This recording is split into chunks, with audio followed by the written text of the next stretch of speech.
Halo, balik lagi di Mulki Only di mana kita bahas mainan suka-suka. Dan kali ini gue akan review si HG Hyakushiki dari JMS.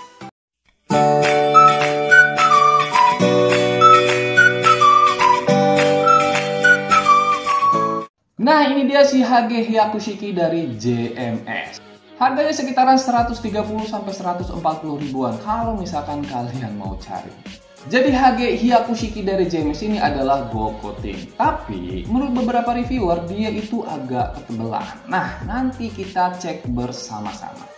Si HG Hyakushiki ini di Bandainya sendiri udah beberapa kali dirilis. Yang pertama itu di tahun 1999, kemudian ada revive-nya di tahun 2016, dan versi Gundam Base-nya di tahun 2018.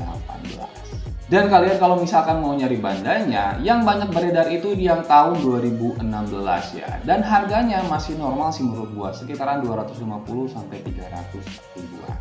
Ya harganya 2 kali lipat dari versi JMS ini. Nah, ngomong-ngomong si Hyakushiki ini diambil dari seri Gundam Zeta dan pilotnya itu adalah Quattro Baggena atau si Charles Aznavour. Nah, udah penasaran kan kualitas dari si Hyakushiki JMS ini? Langsung aja kita unboxing. Ini dia kemasan dari JMS Hyakushiki dengan box warna orange-nya, di mana ada siluet Hyakushiki lagi nembak, dan di sini ada tulisan WMH dan Cina yang gua nggak ngerti artinya apa. Di sini ada peringatan tulisan Cinanya, dan di sisi lainnya itu polosan aja kayak gini.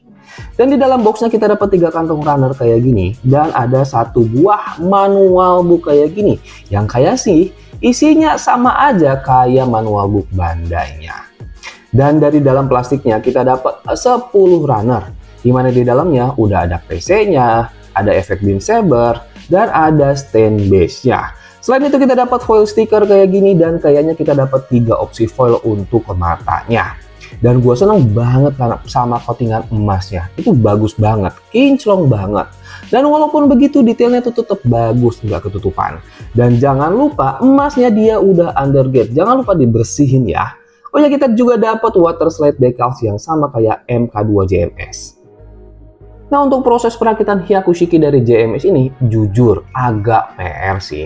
Terutama untuk part goldnya, selain dia udah di undergate jadi kalian harus bersihin, terus dia juga di coating sampai ke melnya, jadinya snafitnya tuh keras banget. Dan gue sangat saranin jangan dipaksa, tapi melnya itu dikikis aja lapisan emasnya, baru dipasang lagi. Terus ada loose di bagian join pahanya, tapi gampang diakalin sih, tinggal disumpel aja pakai tisu, dia beres deh. Untuk nabmaknya dia udah undergate, jadi nggak kelihatan, mantep deh. Tapi untuk simlainnya kelihatan di beberapa tempat kayak gini, dan ini hasil usaha gue semaksimal mungkin nyatuin, tapi masih kelihatan aja kan simlainnya. Nah, ini dia si Hyakushiki JMS setelah dirakit. Lumayan lah ya aksesorisnya.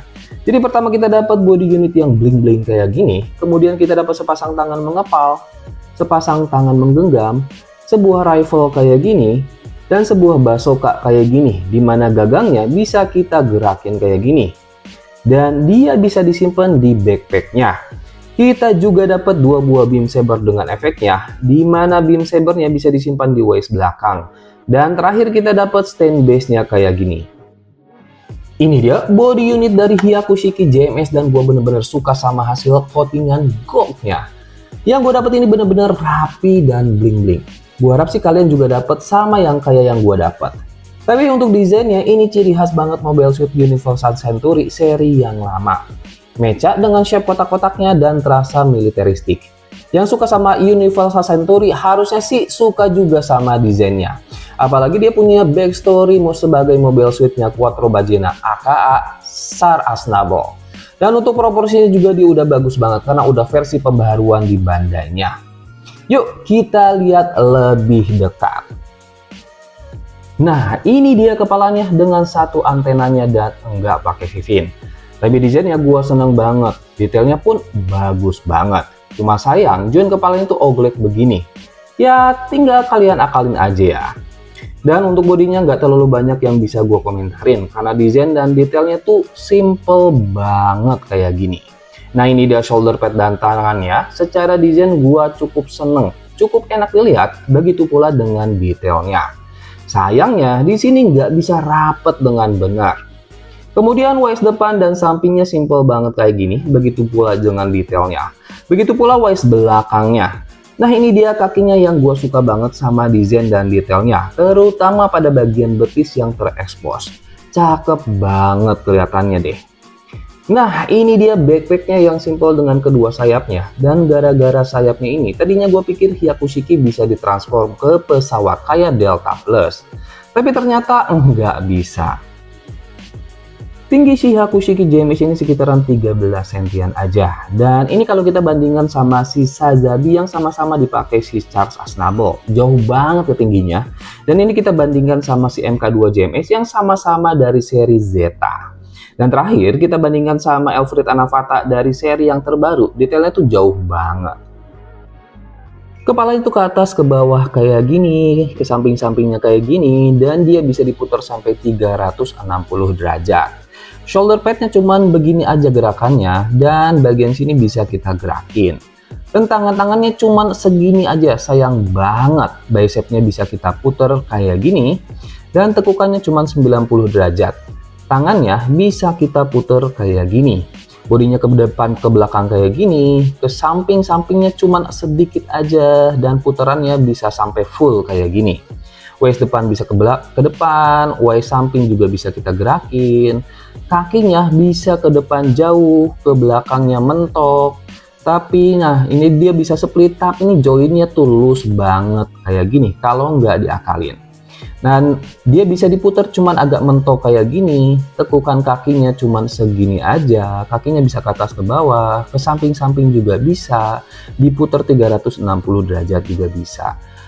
Backpack bisa ke depan ke belakang, dan bagian sini bisa digerakin juga. Nah ini dia Hyakushiki JMS dengan aksesorisnya yang keren banget sih. Kalau ini gue jadiin pajangan di rumah, kayaknya mata semua orang bakal tertuju sama dia. Nah gimana sama build quality-nya? Secara part sih dia nggak ada part yang gampang copot. Tapi sayang pahanya letoy banget. Kalau nggak diakalin sama sekali ya, kayaknya sih ini udah oke banget. Buat playability-nya gimana? Ya balik lagi ya. Kalau pahanya nggak diakalin, dia akan susah banget diposein kakinya. Tapi kalau udah diakalin, jadi lumayan seru sih maininnya. Walaupun artikulasinya masih kurang luas, tapi dia karena tampilannya udah bagus banget, diposein sedikit aja udah enak buat dilihat. Nah, kalau kalian gimana? Dan kesimpulan untuk review Hagi Hyakushiki JMS ini, menurut gue ini harus dipertimbangkan sih isu perakitannya. Kalau kalian udah bisa akalin mel kegedean dan bisa fix join loose, ini sih oke-oke aja dibeli. Karena tampilannya juga ini keren banget. Tapi kalau kalian nggak bisa, mending beli Bandainya aja lah. Yang udah pasti kualitasnya udah pasti bagus. Itu aja review kita kali ini. Jangan lupa subscribe, like, komen, dan share ke teman-teman kalian biar mereka teracuni. Salam satu Gundam dan sampai jumpa di video selanjutnya. Bye-bye.